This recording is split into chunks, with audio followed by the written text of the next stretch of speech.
100 salidas a saludar, 80 minutos de aplausos ininterrumpidos, un público que se niega a marcharse mientras un solo hombre, agotado y conmovido, vuelve una y otra vez al escenario.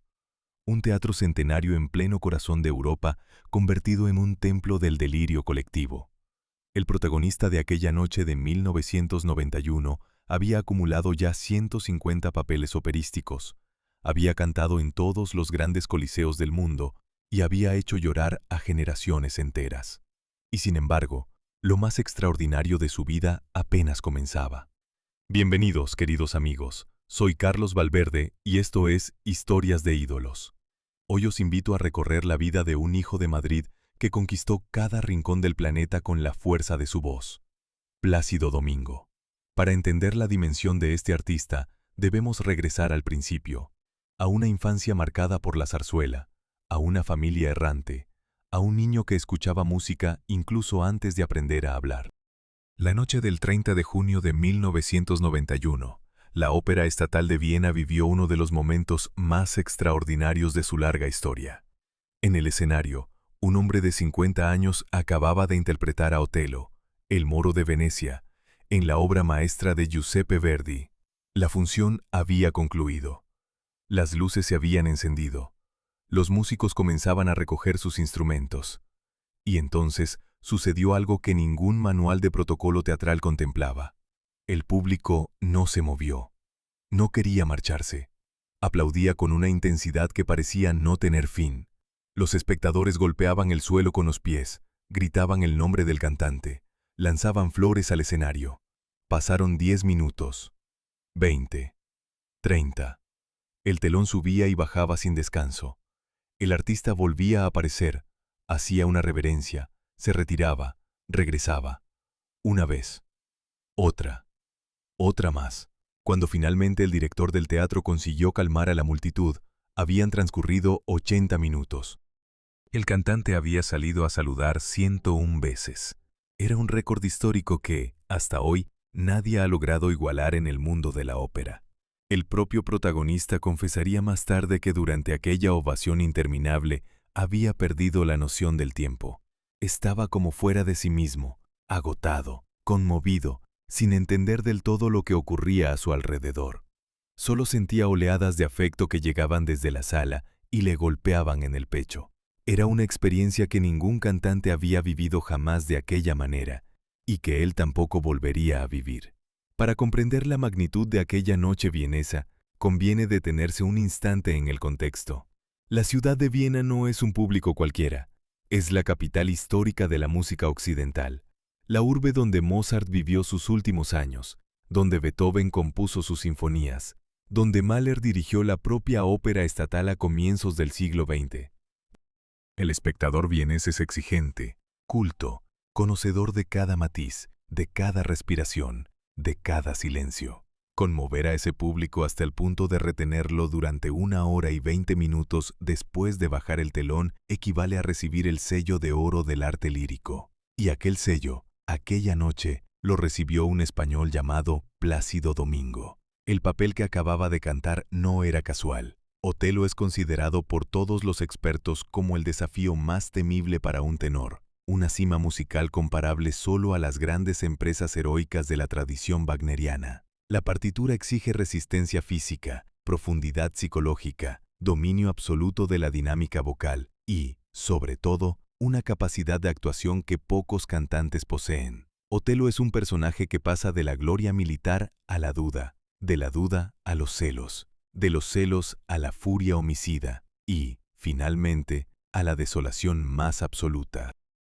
Quien quiera encarnarlo debe atravesar todos esos estados sin permitir que la voz se quiebre. Plácido Domingo lo hizo más de 200 veces a lo largo de su carrera, en los teatros más importantes del mundo, y cada noche lo hizo de manera distinta, encontrando matices nuevos, profundizando en el alma del personaje shakespeariano. Pero detrás de aquella ovación vienesa había algo más que el dominio técnico de un papel difícil. Había una vida entera de dedicación. Había decenas de miles de horas de estudio, de viajes, de aviones, de habitaciones de hotel, de partituras leídas a las 4 de la madrugada. Había una disciplina casi monástica disfrazada de elegancia mediterránea. Y había, sobre todo, una pregunta que nadie en aquel teatro vienés se hacía mientras aplaudía, pero que define el verdadero misterio de Plácido Domingo. La pregunta de cómo era posible que un niño nacido en una España todavía marcada por la guerra civil, hijo de unos cantantes de zarzuela que recorrían pequeños teatros de provincia y que más tarde tuvieron que cruzar el Atlántico en busca de un futuro mejor, hubiese llegado hasta allí, hasta el escenario más prestigioso del continente europeo, hasta convertirse en el rey indiscutible de la ópera de su tiempo. Esa pregunta tiene su respuesta en lugares lejanos a Viena. Tiene su respuesta en las calles del Madrid de los años 40, donde un matrimonio de artistas trataba de sacar adelante a su pequeña familia mientras llenaba la casa de canciones populares. Tiene su respuesta en las decisiones difíciles que aquellos padres tomaron cuando comprendieron que la España de la posguerra no podía ofrecerles ni el pan ni la libertad artística que necesitaban. Tiene su respuesta en un viaje transatlántico que cambió para siempre el destino de un niño que aún no sabía cantar, pero que ya escuchaba con los oídos del alma todo lo que a su alrededor sonaba. Plácido Domingo Enville vino al mundo el 21 de enero de 1941, en el barrio madrileño de Chamberí, en una España devastada por 3 años de guerra fratricida y enfrentada a las primeras y dolorosas etapas de un largo aislamiento internacional. Su padre, también llamado Plácido Domingo, era barítono. Su madre, Pepita Enville, era una soprano vasca de extraordinaria belleza y talento, considerada por la crítica especializada como una de las grandes voces de la zarzuela de su generación. La llamaban, con razón, la reina de la zarzuela. La música no era para esta familia un oficio cualquiera, ni siquiera una profesión elegida con frialdad. Era la sustancia misma de su existencia cotidiana. En aquella casa modesta del Madrid de la posguerra, las arias se ensayaban en la cocina, los duetos se interpretaban en el salón, las partituras se acumulaban sobre las mesas. El pequeño Plácido aprendió a reconocer las melodías de Federico Chueca, de Tomás Bretón, de Amadeo Vives, antes incluso de saber leer. Su madre solía contar más tarde una anécdota reveladora. Cuando el niño tenía apenas 5 años, ella le escuchó cantar con perfecta afinación una de las romanzas que estaban ensayando para una próxima función. Era una pieza compleja, llena de adornos vocales, y el pequeño la reproducía sin equivocarse en una sola nota. Pepita se detuvo en seco, miró a su marido y pronunció una frase que años después adquiriría dimensiones proféticas. «Aquel niño», dijo, «es un cantante, y haré todo lo que esté en mi mano para ayudarle». Esa frase no era una expresión sentimental de orgullo materno, era un compromiso. Un pacto silencioso que aquella mujer hizo consigo misma y con el destino de su hijo. Lo que ni ella ni nadie podía imaginar entonces era hasta dónde llegaría el cumplimiento de esa promesa. Hasta la Ópera Estatal de Viena, una noche de septiembre de 1991. Hasta las 101 salidas a saludar, hasta los 80 minutos de aplausos. Hasta el reconocimiento universal de un arte que no conoce fronteras. La pequeña sala madrileña estaba llena hasta la última butaca. Sobre el escenario, una soprano de mirada intensa interpretaba una romanza de la zarzuela Doña Francisquita, con esa mezcla de sentimiento popular y elegancia técnica que solo unos pocos elegidos saben transmitir. Era Pepita Enville. Entre bastidores, con los ojos muy abiertos y las manos quietas, observaba un niño de apenas 5 años. No miraba el escenario como mira un espectador. Lo miraba como mira un futuro habitante. Cuando su madre regresó al camerino, todavía con el vestido de la función, el pequeño tarareaba en voz baja la misma melodía que ella acababa de cantar. La tarareaba sin un solo error. Aquella escena, repetida con variaciones a lo largo de toda la infancia de Plácido Domingo, define mejor que cualquier biografía la atmósfera en la que creció. La música no era un adorno doméstico ni una afición de fin de semana. Era el aire que se respiraba en la casa de la calle Ibiza de Madrid, el lenguaje cotidiano de unos padres que habían convertido el escenario en su forma de estar en el mundo. Cada conversación, cada reunión familiar, cada celebración terminaba con alguien sentado al piano y alguien más cantando. El pequeño Plácido y su hermana menor, Maripepa, crecieron en aquella nube sonora como otros niños crecen entre libros o entre juguetes. Para entender la peculiaridad de aquel hogar, es necesario decir unas palabras sobre la zarzuela. Se trata de un género musical genuinamente español, nacido en el siglo XVII bajo el patronazgo real y desarrollado plenamente en el siglo XIX, que combina escenas habladas con números cantados, danzas populares y una orquesta de cámara. La zarzuela no es exactamente ópera ni exactamente teatro hablado. Es una forma híbrida, profundamente arraigada en la cultura popular española, que retrata con humor y ternura la vida cotidiana de Madrid, de Andalucía, del País Vasco. Sus protagonistas suelen ser modistillas, soldados, bomberos, vendedoras callejeras, marineros, gentes humildes con sus alegrías y sus penas. Por eso la zarzuela tuvo siempre un público fiel entre las clases trabajadoras, y por eso la voz de Pepita Envil, capaz de transmitir aquella humanidad sin pretensiones, conmovía a los espectadores hasta las lágrimas. El padre de Plácido había sido violinista antes que cantante, y conocía el oficio teatral desde sus entresijos más prácticos. Sabía cuánto cuesta llenar una sala, cuánto se gana con cada función, cómo se contrata a una orquesta, cómo se negocia con un empresario. Madre y padre formaban un equipo perfecto. Ella aportaba el genio artístico, él aportaba la cabeza fría. Juntos sostuvieron durante años una compañía itinerante que recorría los teatros de provincia, cosechaba aplausos y vivía con dignidad, aunque sin demasiados lujos. Pero la España de finales de los años 40 era un país difícil para los artistas.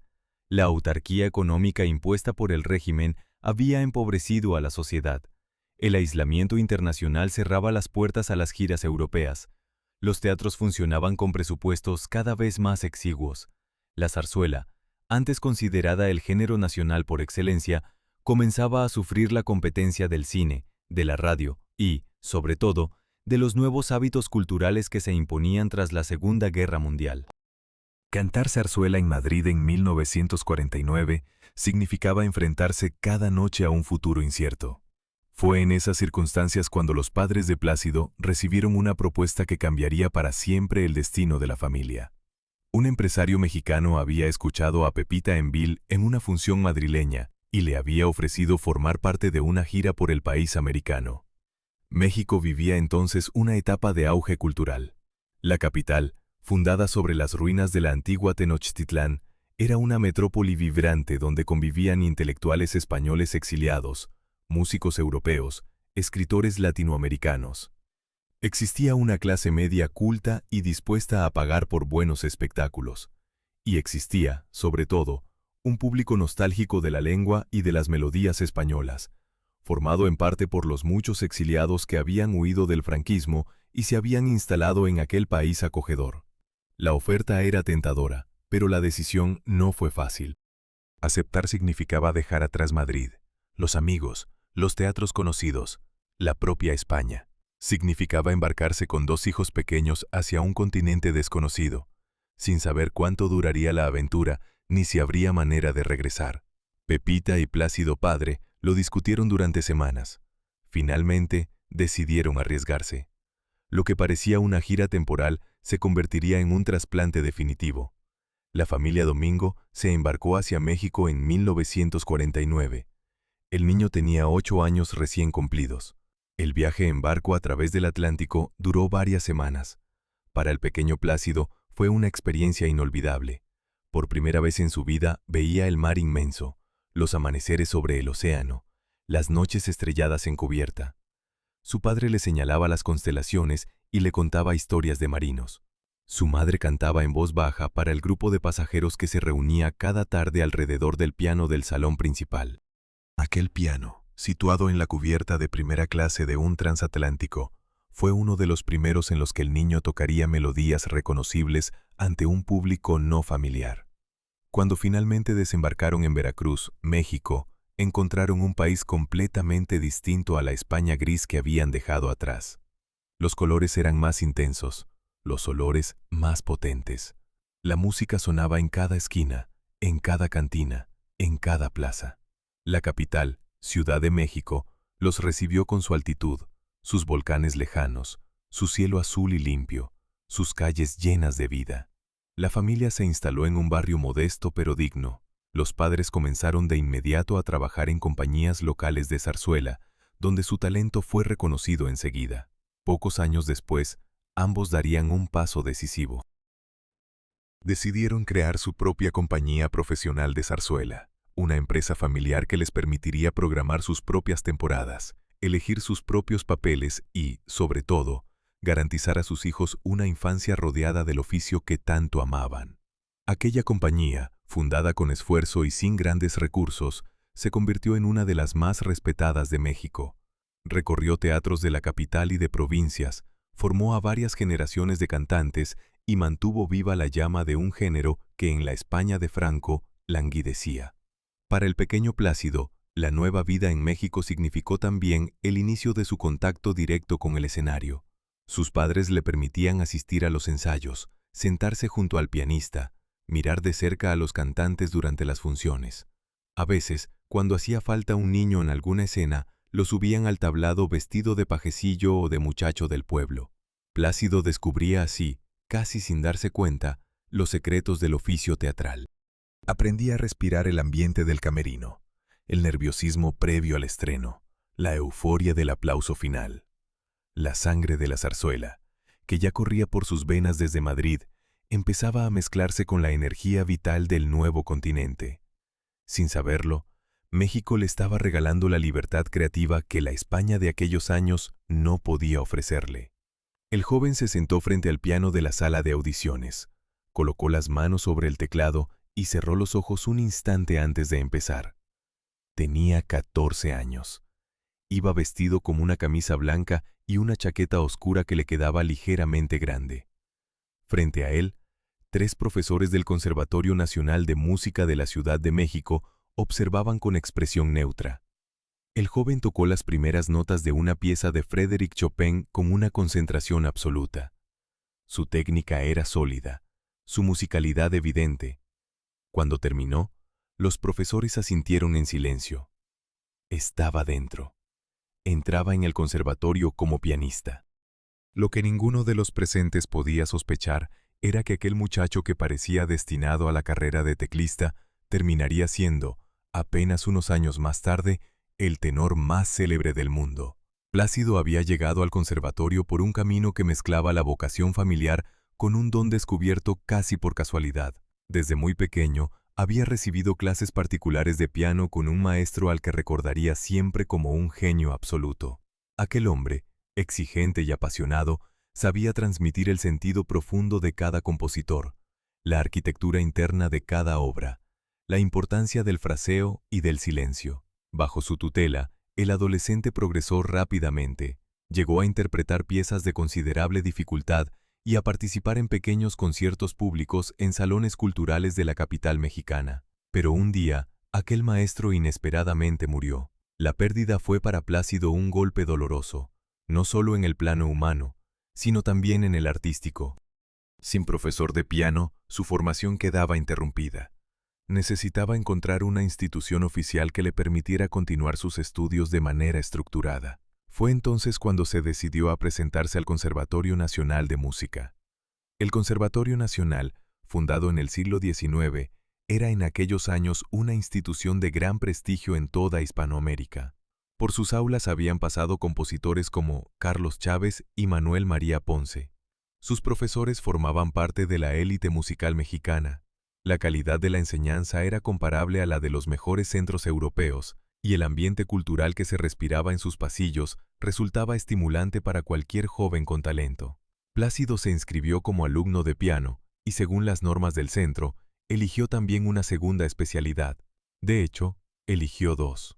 Una de ellas fue la dirección de orquesta, la otra fue el canto. La elección del canto no obedecía a ninguna ambición particular. El joven cantaba como cantaba toda su familia, de manera natural, sin pensar demasiado en ello.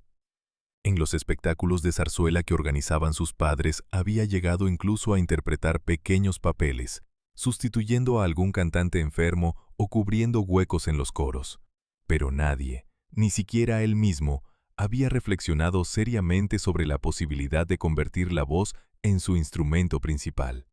Por aquellos años, una serie de encuentros marcó decisivamente su formación. Al conservatorio acudían periódicamente directores de orquesta de fama mundial para impartir cursos magistrales. Uno de los visitantes más ilustres fue Igor Markevich, ucraniano de nacimiento y figura clave de la dirección orquestal del siglo XX. Markevich ofrecía un curso de pago al que el joven Plácido no podía permitirse asistir, ya que las matrículas adicionales superaban las posibilidades familiares. Sin embargo, su mejor amigo, Eduardo Mata, sí estaba inscrito. Mata, futuro director titular de la Orquesta Sinfónica de Dallas, era ya entonces un talento extraordinario. Convenció a la dirección del conservatorio para que permitieran a Plácido asistir como simple oyente. Lo único que tenía que hacer era sentarse al fondo del aula y guardar silencio. Aquellas semanas escuchando a Markevich trabajar con la orquesta resultaron, según el propio Plácido confesaría décadas más tarde, decisivas para su posterior carrera como director. La amistad con Eduardo Mata fue uno de los regalos más hermosos que el conservatorio le hizo. Los dos jóvenes se sentaban siempre juntos en clase, compartían partituras, discutían apasionadamente sobre interpretación musical. Llegaron incluso a sentarse al piano y componer juntos una sinfonía.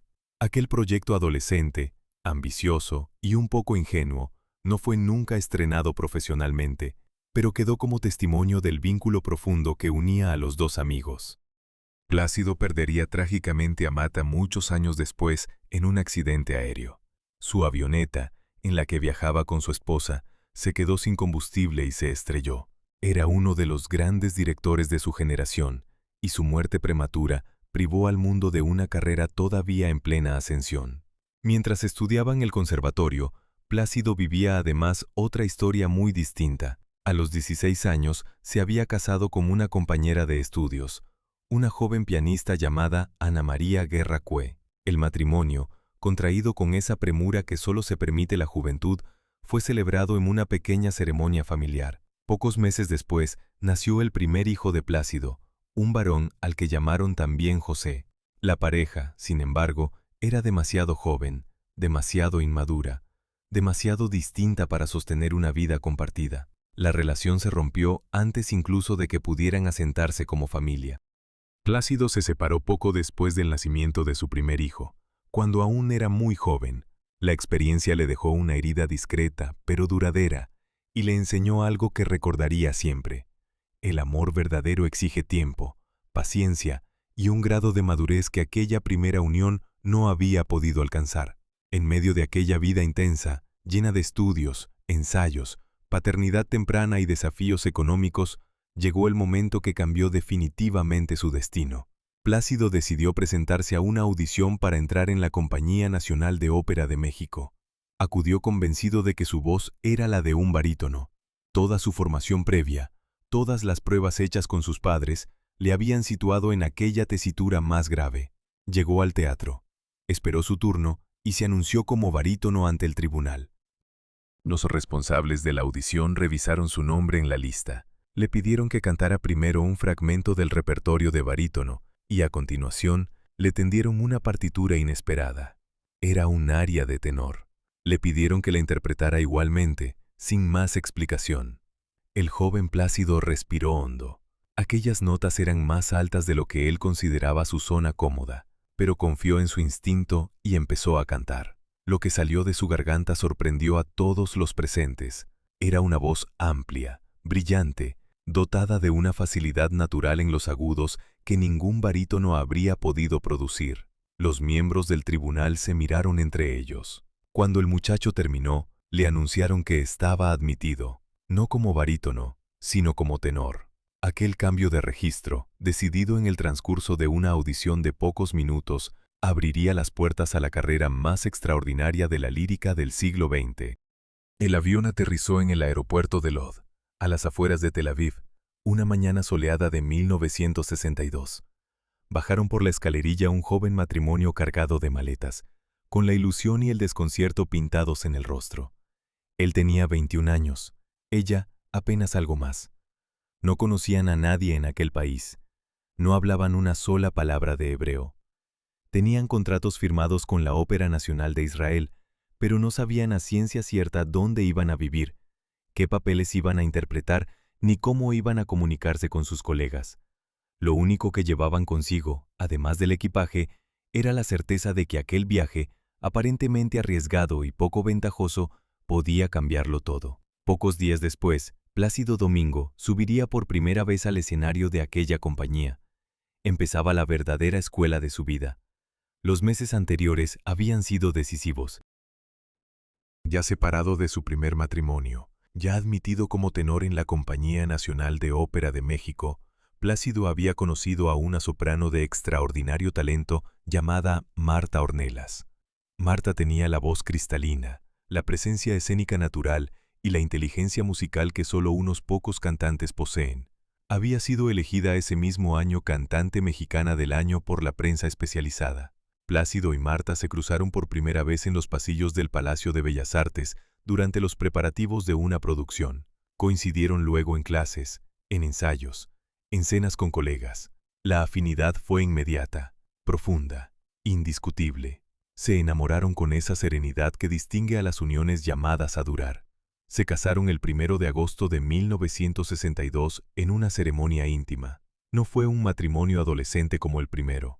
Fue una decisión adulta, consciente, fundada en el respeto profesional y en la admiración mutua. Marta sería durante las siguientes décadas la compañera, la consejera, la primera oyente y la crítica más honesta de Plácido. Cuando años más tarde la prensa preguntase al tenor cuál había sido la decisión más sabia de su vida, él respondería sin dudarlo: casarse con Marta. Aquella alianza familiar daría a Plácido la estabilidad emocional sin la cual ninguna gran carrera artística es posible. Pocos meses después de la boda, llegó la oferta de Israel. La Ópera Nacional de Israel, fundada poco después de la creación del Estado en 1948, era una compañía joven pero ambiciosa, dirigida por un grupo de artistas europeos que habían sobrevivido a la persecución nazi y querían ofrecer cultura de alto nivel a la nueva sociedad israelí. La compañía buscaba cantantes jóvenes, dotados, dispuestos a trabajar mucho a cambio de salarios modestos. Para Plácido y Marta, la propuesta tenía un atractivo particular. Les permitía cantar de manera estable, pagar las facturas y, sobre todo, construir desde cero sus repertorios sin la presión mediática que ya entonces dominaba los grandes teatros occidentales. Aceptaron sin dudarlo. Se instalaron en un pequeño apartamento de Tel Aviv, una ciudad joven y blanca a orillas del Mediterráneo, llena de vida y de contradicciones. La cultura israelí de los años 60 era una mezcla extraordinaria de tradiciones europeas, sefardíes y orientales, todas comprimidas en un país pequeño que apenas tenía 15 años de existencia oficial. Los Domingo aprendieron a moverse en aquel ambiente con una rapidez asombrosa. Hicieron amigos, se familiarizaron con las costumbres locales, descubrieron la cocina mediterránea, los bailes folclóricos, las playas y los desiertos.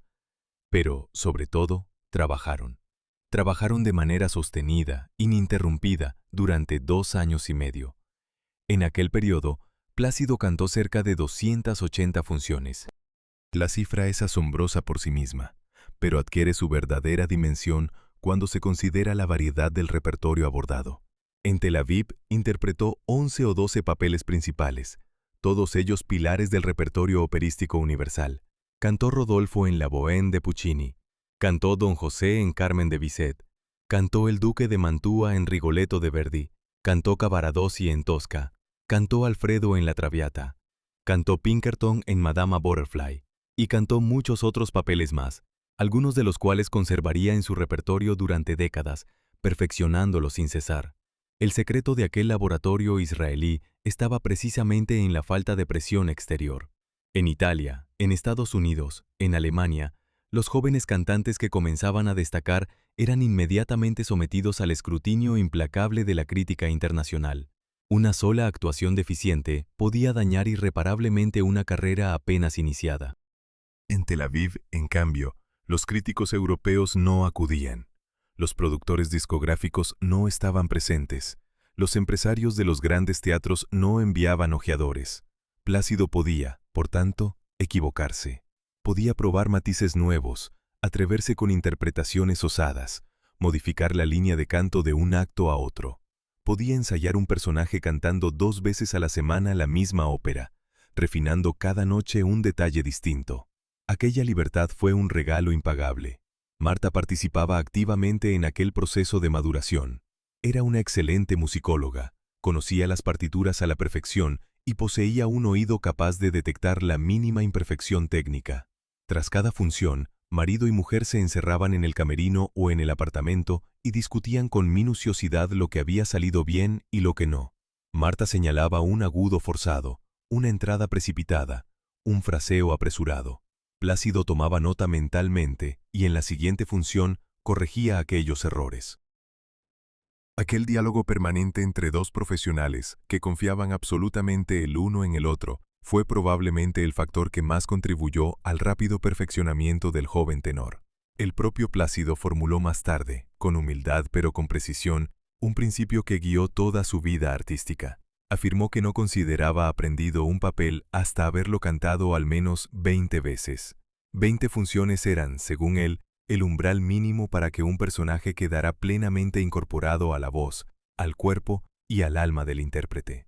En Tel Aviv, tuvo la oportunidad de superar ese umbral con varios papeles, lo cual le proporcionó una base técnica y dramática que muy pocos cantantes de su generación pudieron acumular en tan poco tiempo. Junto al trabajo escénico, los años israelíes dejaron en Plácido una huella humana profunda. Convivió con supervivientes del Holocausto, escuchó sus historias, comprendió la dimensión trágica de la Europa que sus padres habían tenido que abandonar.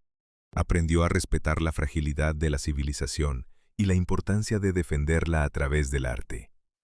Cuando finalmente los Domingo decidieron que era hora de regresar a América y enfrentarse a los grandes escenarios internacionales, lo hicieron con una madurez que ningún otro itinerario de formación les habría podido ofrecer. Tel Aviv los había transformado. Pequeña ciudad mediterránea que apenas figuraba en los mapas operísticos, había sido la verdadera escuela del artista que pronto conquistaría Nueva York, Milán y todas las grandes capitales líricas del mundo. Detrás del telón del Metropolitan Opera House de Nueva York reinaba el caos contenido de las grandes crisis. Era una tarde de septiembre de 1968. Faltaba menos de una hora para el comienzo de la función de Adriana Lecouvreur, una ópera de Francesco Cilea que tenía como protagonista femenina a la legendaria soprano italiana Renata Tebaldi. El público iba ocupando ya las butacas. Los músicos afinaban en el foso, y el director del teatro, Rudolf Bing, recorría los pasillos con el rostro descompuesto. Acababa de recibir la noticia que más temía. El tenor previsto para encarnar al protagonista masculino, Maurizio, no se presentaría aquella noche. Era Franco Corelli, uno de los cantantes más célebres del mundo, conocido por su voz de bronce y por sus famosos ataques de pánico previos a las funciones. Había suspendido la actuación a última hora. Bing tenía solo una opción posible. Recordó a un joven tenor español que había debutado discretamente con la compañía durante una gira por Estados Unidos meses antes. Se llamaba Plácido Domingo. Estaba en Nueva York. Conocía la partitura. Y sobre todo, era valiente. Le hicieron una llamada urgente. Plácido acudió al teatro sin pensarlo 2 veces. Le maquillaron a toda prisa, le ajustaron el vestuario, le entregaron una copia de la partitura por si necesitaba revisarla. 40 minutos después, salía al escenario para interpretar a Maurizio frente a Renata Tebaldi, considerada por entonces la rival operística de María Callas. El público no esperaba a aquel desconocido, esperaba a Corelli. Cuando comenzó la función, los espectadores intercambiaban miradas de decepción, sin sospechar que estaban a punto de presenciar el debut oficial en el Metropolitan de uno de los tenores más grandes del siglo XX. Para entender la magnitud de aquella sustitución improvisada, conviene situarla en el contexto del Metropolitan Opera de finales de los años 60. La compañía neoyorquina era, junto con la Scala de Milán y la Ópera Estatal de Viena, uno de los 3 templos máximos del arte lírico mundial. Cantar allí significaba haber alcanzado la cima de la profesión. Significaba el reconocimiento de la crítica más exigente, de los discográficos más poderosos, del público más informado. Los tenores que actuaban en aquella sala formaban una élite reducida, marcada por nombres como Jussi Björling, Mario del Mónaco, Carlo Bergonzi y, naturalmente, Franco Corelli. Sustituir a Corelli en el último momento exigía no solo dominio técnico, sino una sangre fría poco común. Plácido tenía 27 años. Llegaba aquella noche tras una trayectoria que ya empezaba a destacar en el panorama internacional. Había debutado en la New York City Opera en 1965, sustituyendo también entonces a otro cantante en el papel de Pinkerton de Madama Butterfly. Había interpretado, también en la New York City Opera, el papel principal de la ópera Don Rodrigo, del compositor argentino Alberto Ginastera, una creación contemporánea que llamó la atención de toda la crítica neoyorquina. Aquella actuación, cantada en español, le había convertido casi de la noche a la mañana en una promesa firme del firmamento operístico. Pero el Metropolitan era otro nivel.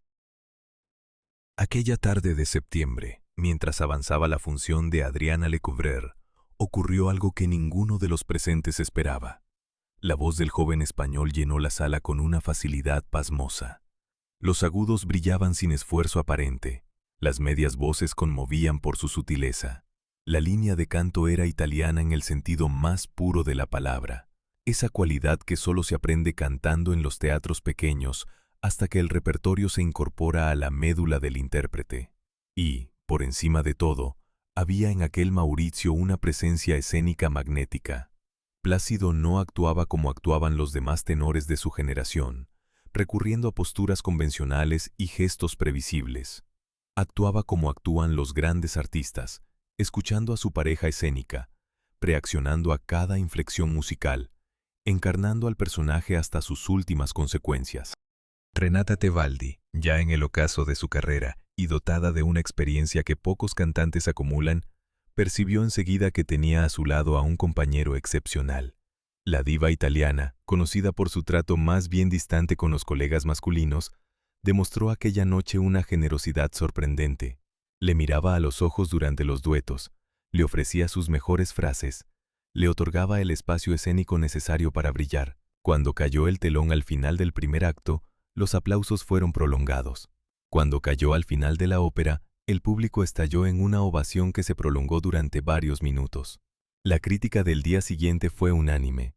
Aquel joven español acababa de hacerse un nombre en el lugar más exigente del mundo lírico. A partir de aquella noche, el ascenso de Plácido fue fulminante. El Metropolitan le ofreció contratos sucesivos para temporadas completas.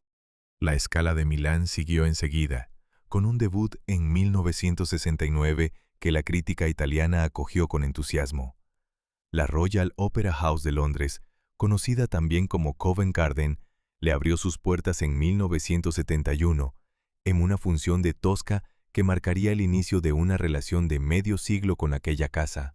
La Ópera Estatal de Viena, los grandes festivales europeos, los teatros de Múnich, de Hamburgo, de Berlín, todos quisieron tenerlo.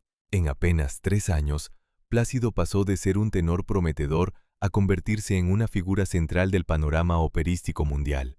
La industria discográfica reaccionó con la rapidez que le caracteriza. En 1969, Plácido firmó su primer contrato importante con la casa RCA, gigante norteamericano del disco clásico. La primera grabación íntegra de una ópera con él como protagonista fue precisamente Il Trovatore de Verdi, en el papel de Manrico. Aquel disco abrió la puerta a una de las discografías más voluminosas de la historia. Plácido grabaría a lo largo de su vida más de 100 óperas completas, además de innumerables recitales, conciertos, álbumes de canciones populares y colaboraciones con orquestas y directores de todo el mundo. Su voz, fijada en surcos de vinilo y más tarde en discos compactos, llegó a millones de hogares que jamás habrían pisado un teatro de ópera. Mientras los focos del éxito se multiplicaban, Plácido conservaba la disciplina de trabajo aprendida en Tel Aviv. Estudiaba cada papel nuevo con minuciosidad obsesiva. Llegaba a los ensayos con la partitura memorizada por completo. Trataba a los compañeros, desde el último corista hasta el director titular, con un respeto cortés que nunca decaía. Vivía con Marta y con sus 2 hijos, José y Plácido hijo. Una vida familiar estable, al margen de los excesos que solían rodear a las grandes carreras. Aquella combinación de talento, humanidad y método convirtió al joven que sustituyó a Corelli en una tarde de septiembre en una de las personalidades más respetadas de toda la escena lírica internacional. El director paró la orquesta con un gesto seco. Era la segunda vez que lo hacía en aquel pasaje. La sala de ensayos, situada en las entrañas de un teatro vienés, quedó en un silencio absoluto. Los músicos sostenían los arcos en el aire, expectantes. El director respiró hondo, dejó la batuta sobre el atril, recogió la chaqueta que tenía colgada en el respaldo de la silla y, sin pronunciar una sola palabra, abandonó el escenario. Salió por una puerta lateral. No volvió. Aquel ensayo había terminado. Los músicos se miraron entre sí sin saber muy bien qué hacer. Algunos sonrieron con resignación, otros se sintieron molestos. Plácido Domingo, que estaba en el centro de la escena en su papel de Eisenstein, de El murciélago de Johann Strauss hijo, comprendió que acababa de presenciar una de las facetas más célebres y desconcertantes del genio de Carlos Kleiber. El director austríaco no toleraba que la misma equivocación se repitiera. Una vez podía aceptarse. 2 veces eran una afrenta personal a la música. Y la respuesta de Kleiber a esa afrenta era siempre la misma. Se marchaba. Carlos Kleiber era una figura excepcional incluso en el universo de los grandes directores de orquesta. Hijo del también célebre director Erich Kleiber, había crecido entre las tradiciones musicales centroeuropea y rioplatense. Sus padres, exiliados en Argentina durante el régimen nazi, le habían criado en Buenos Aires, donde el joven Carlos aprendió a hablar un castellano impecable. Aquella circunstancia biográfica resultaría fundamental cuando, años más tarde, coincidió con un tenor español llamado Plácido Domingo. Los dos podían comunicarse en su lengua materna, lo cual estableció entre ellos una complicidad inmediata que ningún colega germanohablante podía igualar. La amistad entre Domingo y Kleiber se forjó a lo largo de varios proyectos comunes en los teatros más importantes de Europa. Trabajaron juntos en Otelo, en El Caballero de la Rosa, en La Bohème, en el ya mencionado Murciélago. Cada colaboración era una experiencia de aprendizaje absoluta. Plácido recordaría siempre que después de los ensayos solían cenar juntos, paseaban por las calles vienesas, conversaban hasta altas horas de la madrugada. Kleiber le había dicho una frase que el tenor no olvidaría nunca. No quiero trabajar en lugar de vivir. Vivir es más importante. Aquella sentencia resumía la filosofía de un hombre que solo dirigía cuando le apetecía, que rechazaba sistemáticamente las ofertas más jugosas y que se permitía el lujo de pasar meses enteros sin acercarse a un escenario. Kleiber era el director menos prolífico de su generación y, paradójicamente, el más influyente. Para entender por qué la relación con Kleiber marcó a Plácido más que ninguna otra colaboración orquestal, conviene detenerse en el método del director austríaco. La mayoría de los directores de orquesta utilizan instrucciones técnicas para comunicarse con los músicos. Hablan de tempo, de articulación, de equilibrio dinámico. Kleiber no. Kleiber explicaba la música a través de imágenes, de personajes, de movimientos coreográficos. Cuando ensayaba El Murciélago, no se limitaba a marcar la entrada del segundo acto. Cantaba él mismo el motivo del baile. Mostraba con el cuerpo cómo Eisenstein finge dirigirse a la cárcel, mientras en realidad va a una fiesta clandestina. Dibujaba con las manos las volutas vienesas del compás de 3x4. Cada compás tenía para él una imagen concreta. Cada frase musical contenía una historia.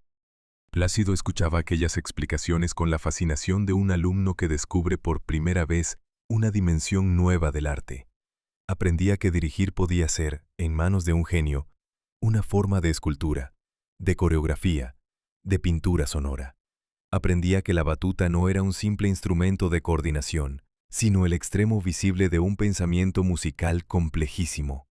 Aquellas lecciones, recibidas no en un aula sino sobre el escenario, se incorporaron silenciosamente a la formación artística de Domingo y nutrirían más tarde su propia faceta como director de orquesta. Pero Kleiber no fue, naturalmente, el único gran director con el que Plácido trabajó. Su carrera le llevó a colaborar con prácticamente todas las grandes batutas del siglo XX. Cantó bajo la dirección de Herbert von Karajan, el monumental director austríaco que dominó la vida musical europea desde el podio de la Filarmónica de Berlín y del Festival de Salzburgo. Karajan, perfeccionista hasta el límite, exigía a sus solistas una preparación absoluta y una capacidad de concentración prolongada. Plácido se adaptó a aquellas exigencias con la disciplina que siempre le caracterizó. Trabajó también con Riccardo Muti, con Claudio Abbado, con Lorin Maazel, con James Levine. Cada uno de ellos aportó algo distinto a su formación. Muti le enseñó la fidelidad escrupulosa al texto verdiano. Abbado le mostró cómo el rigor podía convivir con una sensibilidad poética casi mística. Maazel le impresionó por su prodigiosa capacidad analítica, capaz de identificar el más mínimo desajuste en una orquesta de 120 músicos. Levine, durante las largas temporadas neoyorquinas, le ofreció una complicidad cotidiana sin la cual los grandes ciclos del Metropolitan habrían sido impensables. Mientras tanto, Plácido empezaba a cultivar su propia faceta como director. La primera vez que dirigió una ópera completa fue en la New York City Opera, en 1973. Llevó al podio La Traviata. La experiencia, según él mismo confesaría más tarde, fue tan emocionante como aterradora. Por primera vez, no era él quien recibía las indicaciones, sino quien debía darlas. Por primera vez sentía sobre sus hombros la responsabilidad colectiva de una orquesta entera. Aquel debut como director marcó el inicio de una segunda carrera paralela que le acompañaría hasta sus años de madurez. Con el tiempo, Plácido dirigió en los teatros más importantes del mundo. Llevó al podio óperas de Verdi, de Puccini, de Bizet, de Mozart. Asumió responsabilidades estables como director musical y artístico de la Washington National Opera, de la Los Angeles Opera y del Festival de Verano del Mediterráneo. Su técnica de dirección, sin la pulcritud académica de los grandes especialistas, compensaba sus limitaciones formales con una sensibilidad teatral excepcional. Sabía qué necesitaba un cantante en cada momento. Conocía desde dentro la fatiga vocal, la psicología del solista, los miedos y las exigencias del oficio lírico. Aquella perspectiva, prácticamente única en el mundo de la batuta, hacía que los cantantes desearan trabajar bajo su dirección. Plácido confesaría décadas más tarde que el regalo más profundo de toda su carrera había sido escuchar a Carlos Kleiber explicar la música. Lo que aquel hombre brillante y atormentado le había transmitido, decía, era algo que los manuales de dirección no podían enseñar.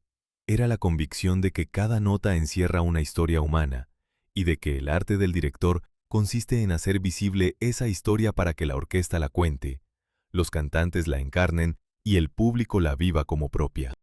Sobre el escenario de la Royal Opera House de Londres, un hombre de tez morena, vestido con armadura veneciana y manto rojo, levantó los brazos hacia el cielo y entonó las palabras más temibles del repertorio operístico italiano. «Esultate», gritó. La sala se estremeció. Aquellas 3 sílabas, lanzadas tras un torbellino orquestal que reproduce una tempestad en alta mar, exigen del tenor un ataque vocal sobrehumano. No hay calentamiento previo, no hay aria de presentación. El protagonista entra en escena directamente, ya en la cima del esfuerzo, después de horas y horas de espera entre bambalinas. Quien sale victorioso de aquel primer compás puede aspirar a ser un buen Otelo. Quien fracasa tiene la velada arruinada antes de empezar. Plácido Domingo, en aquella función londinense de mediados de los años 80, no fracasó. Su Esultate retumbó en cada rincón del Covent Garden con la fuerza de un trueno. El público quedó suspendido. La función había comenzado, y todos sabían ya que estaban presenciando algo histórico. Otelo, la penúltima ópera de Giuseppe Verdi, estrenada en la Scala de Milán en 1887, está considerada por unanimidad como una de las cumbres absolutas del arte lírico universal. La obra, basada en la tragedia homónima de William Shakespeare, narra la caída de un general veneciano de origen moro que, manipulado por el pérfido Yago, llega a estrangular a su esposa Desdémona en un acceso de celos. El papel del protagonista es considerado el desafío supremo para un tenor dramático. Exige resistencia física para sostener 4 actos de tensión creciente. Exige extensión vocal para abarcar desde los graves más oscuros hasta los agudos más penetrantes. Exige inteligencia musical para articular la línea verdiana sin caer en el efectismo. Y exige, sobre todo, una capacidad de actuación capaz de transmitir el descenso a los infiernos psicológicos de un hombre destruido por la duda. Plácido Domingo abordó por primera vez el papel de Otelo en 1975, en la Ópera de Hamburgo. Tenía 34 años. Algunos colegas le habían advertido contra la decisión. La tradición operística italiana sostenía que Otelo debía cantarse solo en la madurez plena de la voz, hacia los 45 o 50 años, cuando el instrumento ha adquirido la oscuridad y el peso necesarios. Cantarlo antes podía dañar irremediablemente las cuerdas vocales. Plácido escuchó las advertencias, pero confió en su instinto. Estudió el papel con minuciosidad casi obsesiva. Lo trabajó durante meses con su pianista habitual. Consultó a especialistas técnicos y llegó al estreno con la convicción de que su voz ya estaba preparada, no por arrogancia, sino porque la había escuchado por dentro y conocía sus posibilidades reales. Aquella primera interpretación fue un éxito. Pero lo verdaderamente extraordinario es que Plácido siguió cantando Otelo durante los siguientes 30 años. El papel se convirtió en su firma artística, en el reto que asumía noche tras noche en los teatros más importantes del mundo. Lo cantó en Milán, en Viena, en Nueva York, en París, en Tokio. Lo cantó en versión de concierto, en producciones tradicionales, en montajes vanguardistas. Lo cantó bajo la batuta de Kleiber, de Maasel, de Muti, de Levin. En total, sumó más de 230 funciones de Otelo, una cifra que ningún tenor de la historia ha igualado. Para él, Otelo era mucho más que un papel difícil. Era un espejo en el que podía explorar las profundidades más oscuras del alma humana sin romper el tejido de la belleza musical. Verdi y su libretista Arrigo Boito habían transformado la tragedia shakespeariana en una partitura que comprime las 5 fases del personaje: su gloria militar, sus dudas, sus celos, su furor homicida y su desolación final en 4 actos de intensidad creciente. Cantar aquellas 5 fases sin permitir que la voz se quebrara exigía una concentración casi monástica. Plácido lo conseguía noche tras noche, y lo conseguía precisamente porque entendía cada palabra del texto italiano, cada inflexión psicológica, cada silencio dramático. El año 1986 marcó un hito definitivo en la relación entre Domingo y el Moro de Venecia. El director italiano Franco Sefirelli, célebre por sus versiones cinematográficas de obras teatrales y operísticas, lanzó una adaptación de Otelo para la pantalla grande. Plácido fue el protagonista. La filmación combinó localizaciones mediterráneas con escenarios reconstruidos en estudios romanos. Sefirelli, conocido por su exigencia y por su sentido visual exuberante, transformó la ópera en una experiencia cinematográfica espectacular, manteniendo la integridad de la partitura verdiana, pero añadiéndole una dimensión visual que el escenario tradicional no podía ofrecer. La película llegó a salas de cine de todo el mundo. Para millones de espectadores que jamás habían pisado un teatro de ópera, aquel Otelo cinematográfico fue la puerta de entrada al universo lírico. Y la imagen de Plácido, con el rostro maquillado, los ojos atormentados y la voz capaz de pasar del rugido al susurro, quedó grabada para siempre en la memoria colectiva. La colaboración con Sefirelli fue una de las más fructíferas de la carrera de Plácido. El director florentino y el tenor español compartían una sensibilidad común, una manera de entender la ópera como espectáculo total en el que la música, el canto, la actuación y la imagen visual deben armonizarse en una experiencia integral. Trabajaron juntos en la Traviata cinematográfica de 1982, con Teresa Stratas como Violeta. Trabajaron en Caballería Rusticana. Y trabajaron en numerosas producciones escénicas que sentaron escuela. Plácido también colaboró, durante sus años al frente de la Ópera de Los Ángeles, con directores procedentes del mundo del cine y del teatro.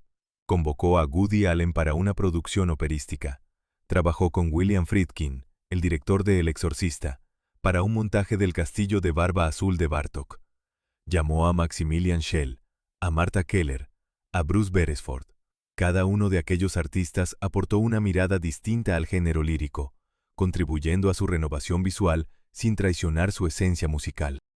Aquella faceta abierta y experimental no impidió, sin embargo, que Plácido mantuviera siempre una posición clara frente a las derivas más extremas de la dirección escénica alemana. ese movimiento estético que en los teatros germánicos había impuesto durante décadas la actualización radical de las óperas clásicas. Plácido respetaba la libertad creativa de cada director, pero defendía con firmeza un principio que consideraba innegociable. La esencia de la obra debía preservarse.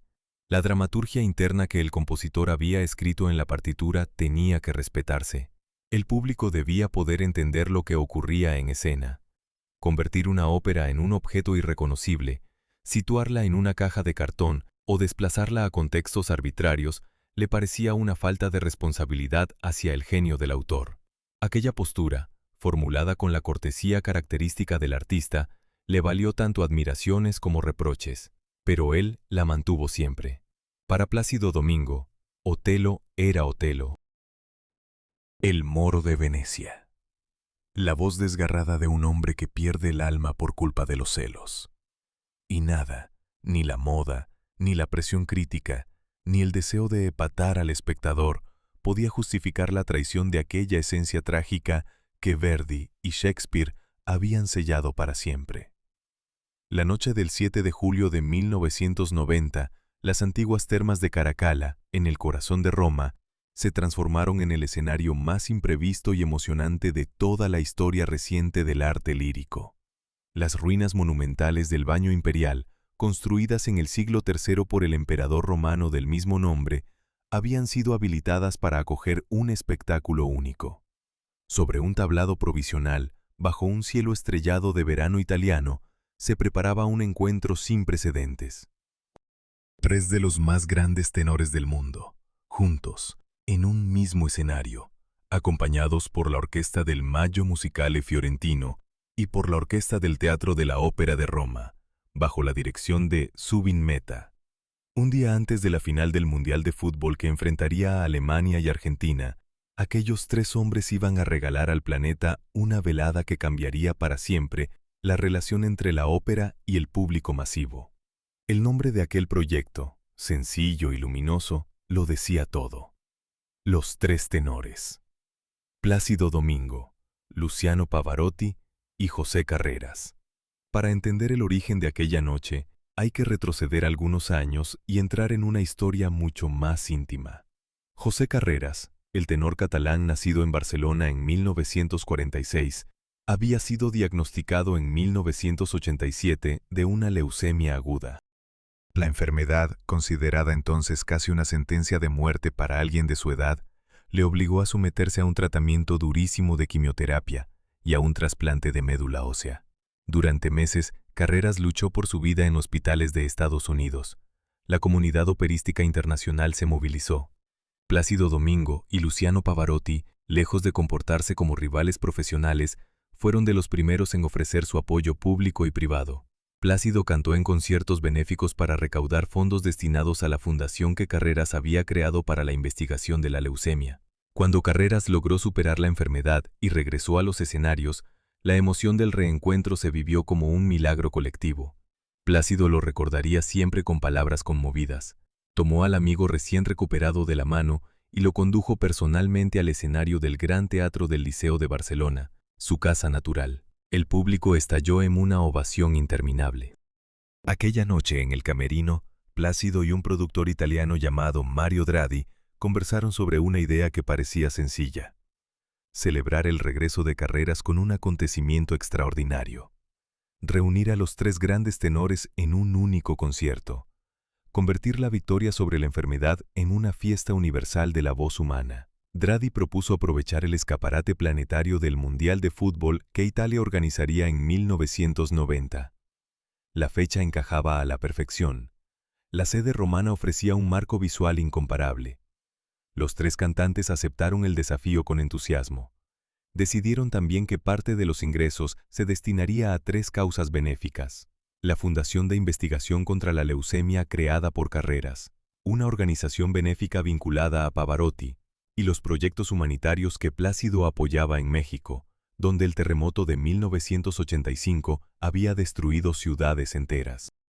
En aquel sismo, Plácido había perdido a varios familiares cercanos, y desde entonces se había implicado personalmente en la reconstrucción, financiando hospitales, escuelas y viviendas en las zonas más castigadas. La noche del concierto romano, las cámaras de televisión transmitían en directo a más de 800 millones de espectadores en todo el mundo. Las ruinas iluminadas de las termas creaban un escenario casi sobrenatural. Cuando los tres tenores aparecieron uno tras otro y se abrazaron al fondo del escenario, el público estalló en una ovación que parecía no terminar nunca. La ovación se repetiría tras cada aria, tras cada dúo, tras cada tercio cantado a tres voces. Plácido interpretó páginas verdianas y puccinianas. Pavarotti deslumbró con su Nessun Dorma de Turandot, una pieza que la cobertura televisiva del Mundial había convertido ya en himno. Carreras, conmovedor en cada nota, demostró que su voz había sobrevivido íntegramente a la enfermedad. El final, con los tres cantantes interpretando juntos un popurrí de canciones napolitanas y arias clásicas, alcanzó cotas de emoción colectiva que ningún concierto de música clásica había logrado jamás. El éxito comercial del acontecimiento desbordó todas las previsiones. La grabación discográfica del concierto, lanzada al mercado en las semanas siguientes, vendió más de 3 millones de copias en Estados Unidos en pocos meses. Alcanzó el triple disco de platino y se convirtió en el álbum de música clásica más vendido de toda la historia. La cifra llegaría posteriormente a los 12 millones de ejemplares vendidos en todo el mundo. Las cadenas de televisión retransmitieron grabaciones del concierto en horario de máxima audiencia. Las emisoras de radio incluyeron arias de ópera en sus programaciones populares. Millones de personas que jamás habían pisado un teatro lírico descubrieron, gracias a aquellos tres hombres, que la ópera podía conmover a cualquiera, sin necesidad de educación musical previa, sin pretensiones intelectuales, sin barreras de clase ni de geografía. Lo que había nacido como un homenaje íntimo a un amigo enfermo se había transformado en un fenómeno sociológico mundial. Los tres tenores siguieron actuando juntos durante 13 años. Repitieron el formato en Los Ángeles en 1994, coincidiendo con el siguiente Mundial de Fútbol. Repitieron en París en 1998. Repitieron en Yokohama en 2002. Cada concierto fue un fenómeno mediático, cada disco un éxito masivo. Los tres cantantes, que durante años habían sido competidores naturales en el reducido espacio de los grandes papeles tenoriles, demostraron que la rivalidad podía convertirse en complicidad, y la complicidad en celebración compartida del arte. Para Plácido Domingo, aquella aventura supuso una responsabilidad nueva. La ópera había salido de los teatros para llegar a los estadios, a los salones, a los hogares humildes. Su deber, en adelante, sería estar a la altura de aquella expansión inesperada y demostrar, función tras función, que el éxito popular no había debilitado en absoluto la profundidad artística de su trabajo. En la sala de audiciones, una joven cantante respiró hondo antes de comenzar. Frente a ella, un jurado internacional de directores artísticos, agentes y productores discográficos esperaba en silencio. Pero su atención estaba dirigida sobre todo a un hombre sentado al fondo, junto al pianista. Aquel hombre no era simplemente un miembro más del jurado, era el fundador del concurso. Era quien había soñado con aquel encuentro de voces jóvenes procedentes de los rincones más remotos del mundo. Era Plácido Domingo. La joven empezó a cantar. Apenas habían transcurrido unos compases cuando Plácido se levantó, se acercó al pianista, hizo una pequeña indicación sobre el tempo, regresó a su asiento. Sus ojos no se separaban de la cantante. Escuchaba con la concentración de quien sabe que cada audición puede ser el comienzo de una carrera mundial, o el final de un sueño largamente acariciado. Aquella escena, repetida cientos de veces en distintas ciudades del planeta, define mejor que cualquier estadística la pasión de Plácido por descubrir nuevos talentos. El concurso Operalia nació en 1993, fruto de un sueño compartido entre Plácido Domingo y su esposa Marta Ornelas. Ambos coincidían en un diagnóstico. El mundo operístico del último cuarto del siglo XX ofrecía a los jóvenes cantantes muchas menos oportunidades de las que ellos mismos habían tenido en su juventud. Los grandes teatros, sometidos a presupuestos cada vez más ajustados y a una lógica comercial cada vez más rígida, recurrían sistemáticamente a los nombres ya consagrados. Los jóvenes intérpretes, por dotados que fuesen, no encontraban espacio para presentarse al gran circuito internacional. Hacía falta un puente. una plataforma, un escaparate de prestigio que permitiera a los talentos emergentes mostrarse ante los responsables artísticos más influyentes del planeta. Operalia se concibió, por tanto, como un concurso itinerante. Cada año se celebra en una ciudad distinta. La sede ha pasado por capitales como París, Madrid, Tokio, Los Ángeles, Hamburgo, Milán, Pekín y muchas otras. Las pruebas se desarrollan a lo largo de varios días e incluyen 3 rondas eliminatorias. Los participantes deben demostrar su solvencia en repertorios diversos, desde Mozart hasta el verismo italiano, pasando por Wagner, Strauss y la zarzuela española. El jurado, compuesto por directores de teatros operísticos, agentes internacionales, productores discográficos y figuras consagradas del canto, evalúa no solo la calidad vocal, sino también la presencia escénica, la inteligencia musical, la capacidad de comunicación con el público. Los premios económicos son significativos, pero el verdadero valor de Operalia reside en otra cosa. Quien llega a la final tiene garantizada, en la práctica, una carrera internacional. Los teatros que forman parte del jurado contratan inmediatamente a los finalistas para sus próximas temporadas. A lo largo de más de 3 décadas de existencia, el concurso ha lanzado al estrellato a una nómina impresionante de cantantes. El uruguayo Erwin Schrott, hoy uno de los bajos barítonos más solicitados del mundo, se reveló en una de las primeras ediciones.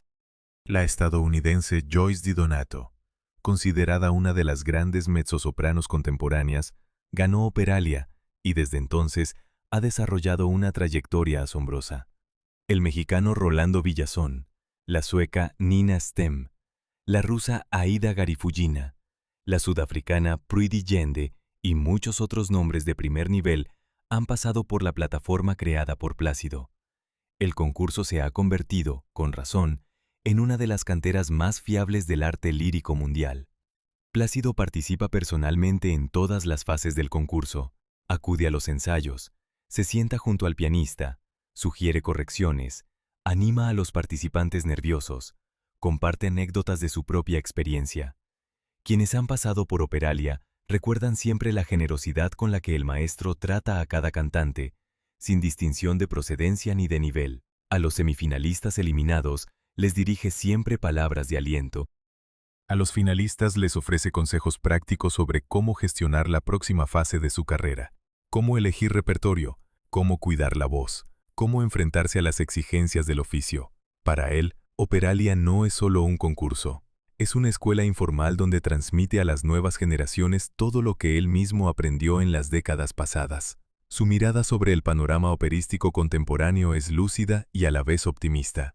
Plácido ha observado con interés cómo el mapa lírico del siglo XXI ha cambiado radicalmente respecto al del siglo XX. Durante las primeras décadas de su carrera, los grandes cantantes procedían casi exclusivamente de Italia y de Estados Unidos. Después llegó una generación notable de intérpretes escandinavos especializados en el repertorio wagneriano.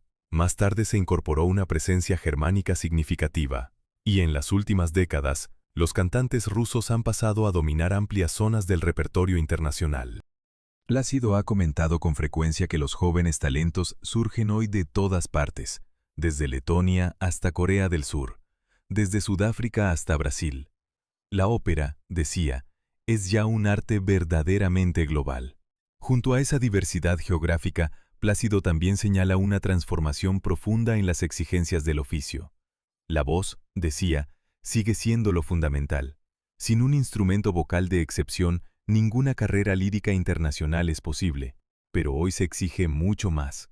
Se exige resistencia psicológica para soportar viajes, desfases horarios, ensayos maratonianos. Se exige capacidad atlética para encarar producciones cada vez más físicas, con escenografías complejas, coreografías exigentes y vestuarios pesados. Se exige una imagen pública cuidada, un dominio de las redes sociales, una habilidad para el trato con la prensa. Se exige, finalmente, una versatilidad estilística que permita pasar de Mozart a Verdi, de Wagner a Britten, sin perder identidad vocal en el camino. Todas estas exigencias hacen de la profesión operística contemporánea una de las más exigentes del mundo del espectáculo. La gestión cotidiana de Operalia se ha convertido, con los años, en un proyecto familiar. Marta Ornelas dirigió el concurso durante décadas con su discreción y su rigor habituales. Los hijos de Plácido se han incorporado progresivamente. Álvaro y Plácido hijo participan en distintas tareas organizativas. Incluso uno de los nietos ha asumido responsabilidades crecientes en la organización del evento. Plácido suele bromear afirmando que ya sabe a quién dejará el legado del concurso. La familia Domingo, dice con orgullo discreto, mantendrá Operalia viva durante muchos años más. La pasión por descubrir voces nuevas, transmitida de generación en generación, es para él la garantía de que el arte lírico seguirá renovándose mientras existan jóvenes dispuestos a entregar su vida al canto. En el camerino de la Ópera Estatal de Berlín, una tarde de otoño de 2009, un hombre de 68 años se preparaba para uno de los desafíos más arriesgados de toda su vida profesional. Acababa de aterrizar tras un vuelo transatlántico procedente de otro continente. Tenía la voz cansada por un programa de actuaciones intenso. Y, sin embargo, aquella misma noche iba a subir al escenario para encarnar por primera vez un personaje verdiano que jamás había interpretado. Se llamaba Simón Boccanegra, el primer dux genovés del Trecento, transfigurado por la imaginación de Verdi y por la pluma de su libretista Arrigo Boito, en una de las criaturas dramáticas más complejas del repertorio lírico universal. El detalle decisivo, el que convertía aquella función en un acontecimiento histórico, era otro. Plácido Domingo, el más célebre tenor del mundo durante medio siglo, no iba a cantar el papel como tenor, iba a cantarlo como barítono. La decisión, anunciada a la prensa internacional con considerable polémica, había despertado reacciones encontradas. Algunos críticos consideraban temeraria la transición. Sostenían que un tenor consagrado durante 5 décadas no podía bajar de tesitura sin riesgo para su instrumento vocal. Otros, por el contrario, defendían que la propia voz de Plácido siempre había poseído una oscuridad natural más cercana al barítono que al tenor lírico ortodoxo. Recordaban que en los lejanos días mexicanos, el joven Domingo se había presentado por primera vez a una audición pensando que era barítono. Recordaban también que, en el repertorio wagneriano que el cantante había abordado en las 2 últimas décadas, su línea de canto había mostrado siempre una densidad sonora que apuntaba hacia el registro grave. Aquella primera función berlinesa resultó un éxito reconocido por todos. El público aplaudió largamente al final de cada acto. La crítica, sin caer en la condescendencia, reconoció que Plácido había encontrado en Boccanegra un terreno expresivo nuevo y conmovedor. Su voz, sin imitar la pesada solemnidad de los barítonos verdianos clásicos, ofrecía una palidez otoñal y una nobleza patricia que encajaban a la perfección con el personaje del dux melancólico. Pocos meses después, Plácido cantó el mismo papel en la Royal Opera House de Londres. La sala estaba tan atenta como una catedral. Cuando concluyó la función, el aplauso se prolongó durante minutos. A partir de aquel debut, Plácido amplió progresivamente su repertorio baritonal. Asumió el papel de Rigoletto, el bufón jorobado de la corte de Mantua. Asumió Germont padre, el patriarca burgués de la Traviata. Asumió el conde de Luna en Il Trovatore. Asumió Nabucco, el rey caldeo. Asumió Macbeth y el doge de I Due Foscari. Cada nueva incorporación se preparaba con la minuciosidad de siempre. Plácido estudiaba la partitura durante meses, ensayaba con su pianista, consultaba con maestros de canto. Su filosofía era clara. La voz, decía, es como una paleta de pintor. Con el paso del tiempo, los colores cambian, algunos pigmentos se oscurecen, otros pierden brillo. El artista debe saber utilizar los colores que tiene en cada momento de su vida, sin pretender mantener artificialmente los que ya pertenecen al pasado. Junto a la nueva carrera baritonal, Plácido siguió ejerciendo como director musical de instituciones de prestigio. Durante años fue director general artístico de la Washington National Opera y de la Los Angeles Opera. En la capital californiana, transformó una compañía joven en una de las más respetadas de Estados Unidos. Programó óperas raras junto a títulos populares. Llamó a directores de cine para encargarles producciones operísticas innovadoras. Apoyó a compositores contemporáneos. Promovió políticas educativas para acercar el arte lírico a niños y adolescentes de los barrios menos favorecidos. Su gestión combinó la sensibilidad artística del intérprete con el sentido práctico del organizador. Bajo su dirección, Los Ángeles se convirtió en una capital operística de referencia mundial. Plácido continuó también dirigiendo orquestas en los teatros más importantes del planeta. Subió al podio en Salzburgo, en Nueva York, en Pekín, en Astana.